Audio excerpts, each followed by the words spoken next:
Okay, let's dive right into this explainer and uncover the fascinating, delicate machinery that connects literally every living thing on Earth. When we look out our windows, we usually just see individual trees, maybe some birds or bugs, but what we're actually looking at is this incredible, invisible web of connections. It's a highly complex system where every single player has a specific, vital role. To really grasp how this all works, here's our agenda. We're going to cover 1. Components of nature, 2. Producers and consumers, 3. The interdependence web, 4. Food chains, 5. Breaking the balance, and finally, 6. Restoring ecosystems. Let's get to it. But before we get into the mechanics, let's start with a little thought experiment. What would happen if all the plants suddenly disappeared tomorrow? I mean, there's no way around it. It's a terrifying thought.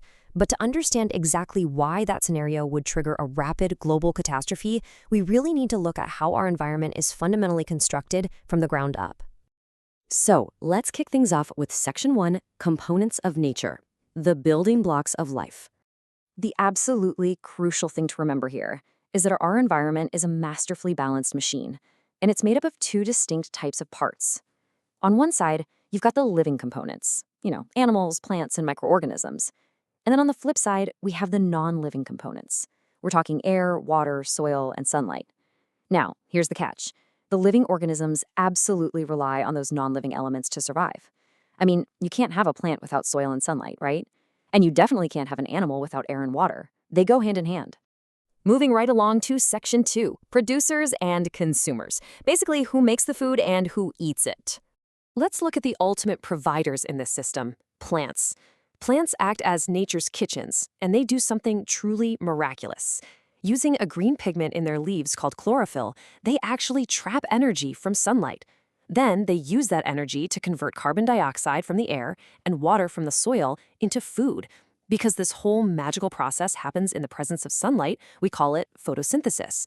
And since they're literally creating their own food from scratch, plants are categorized as producers. Now, consumers, on the other hand, well, they can't make their own food. They have to get their energy by eating something else. And there are some pretty strict diets in the animal kingdom. First up, we have herbivores, think rabbits, cows, or deer, and they eat the plants directly. A step past that, we have carnivores, like tigers, lions, and eagles, which get their nourishment entirely by hunting and eating other animals. But nature loves a little variety, right? So we also have omnivores, like bears, crows, and us humans that eat both plants and animals. Oh, and we absolutely cannot forget nature's essential cleanup crew. Scavengers, like vultures and jackals, consume the dead bodies of animals, and working right alongside them are the decomposers. These are tiny microorganisms like bacteria and fungi that break down dead and decaying matter, recycling it all back into the soil as a super nutrient-rich substance called humus. Honestly, without them, the world would literally just pile up with waste. Which brings us to Section 3, the interdependence web, how everyone is relying on each other. This cycle brilliantly illustrates the core of survival. It's a perfect loop. See, animals and humans desperately need the oxygen and the food that plants produce. In return, plants literally need the carbon dioxide that animals breathe out during respiration just so they can perform photosynthesis. It's a complete trade-off. If one side of this equation disappears, the other side just suffocates and starves. But those threads of interdependence go way deeper than just breathing and eating. Plants completely rely on insects and animals for their very reproduction. You've got bees, birds, and insects pollinating flowers, which is what allows them to reproduce in the first place. And animals like squirrels, grazing animals, and even us humans are totally crucial for seed dispersal, basically carrying seeds far and wide to make sure a huge variety of plants continue to grow across all different environments. All right, Section 4, food chains, the flow of energy. A food chain essentially shows us exactly who eats whom in a straight line of energy transfer. Every single food chain always starts with a producer. Here, the producer is grass. The grass gets eaten by a primary consumer, in this case, the grasshopper. The grasshopper is then eaten by a secondary consumer, a lizard. And finally, that lizard becomes a meal for a tertiary consumer, an apex predator like an eagle. So the energy is literally passed step by step, linking them all together. But what actually happens when that chain is broken? I like to think of this ecosystem like a delicate Jenga tower. Let's say a specific organism, like the frog, suddenly goes extinct. Instantly, the grasshoppers that frogs usually eat multiply completely unchecked. This massive swarm of grasshoppers then devours all the grass, which creates an acute shortage for other herbivores, like deer or rabbits. Those herbivores then starve to death, and as a result, the carnivores that rely on them lose their food source, and bam, the entire chain collapses. Pull out just one block, and you threaten the whole tower. And that leads us to a tougher topic. Section 5, Breaking the Balance, the human impact on nature.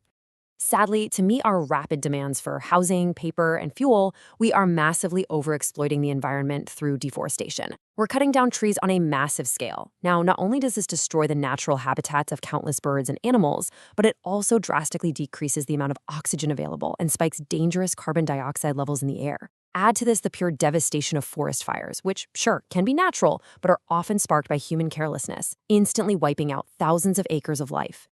Then, of course, there is the severe issue of pollution. Industrial chimneys are pumping harmful gases right into the air we breathe. Meanwhile, our excessive use of chemical fertilizers pollute the land, and eventually that runoff mixes straight into our water bodies.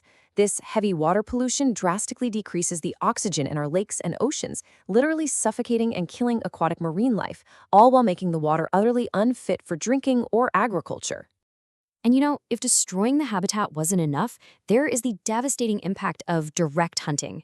Even today, despite strict legal bans by governments worldwide, illegal hunting continues. Animals are slaughtered for their skin, ivory, horns, and meat. This is definitely not a victimless crime. It has real, irreversible consequences. We've already pushed unique species like the dodo bird into complete extinction. Today, magnificent animals like tigers and elephants are lingering right on the verge of suffering that exact same fate.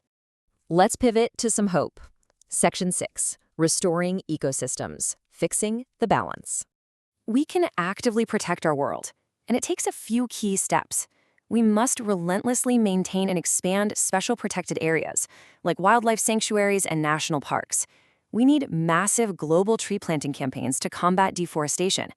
We absolutely must enforce strict regulations, requiring factories to properly treat their toxic waste before releasing it, and mandate tall chimneys to keep those harmful gases away from the breathable air. Plus, we need to support brilliant environmental efforts, like Vandana Shiva's Navdanya Research Foundation, which works tirelessly to preserve ecological diversity. And you know what? History actually shows us the immense power of direct grassroots action. Consider the incredible Chipko movement in India. The word Chipko literally translates to embrace or hug. Villagers, led by fierce local women like Amrita Devi and later activists like Sunderlal Bahuguna, practiced nonviolent protest by physically hugging trees to stop them from being chopped down by the king's orders. This incredibly brave, direct action actually resulted in a 15-year government ban on chopping green trees in those Himalayan districts. That is the true power of human intervention for good. So after seeing how deeply and undeniably interconnected every single living thing is on this planet, from the smallest decomposer in the dirt to the apex predator in the sky, I'll leave you with this final thought. We know the rules of this environment, and we know our impact on it. So will humanity step up to be the protector of this invisible web, or will we be the force that finally breaks it?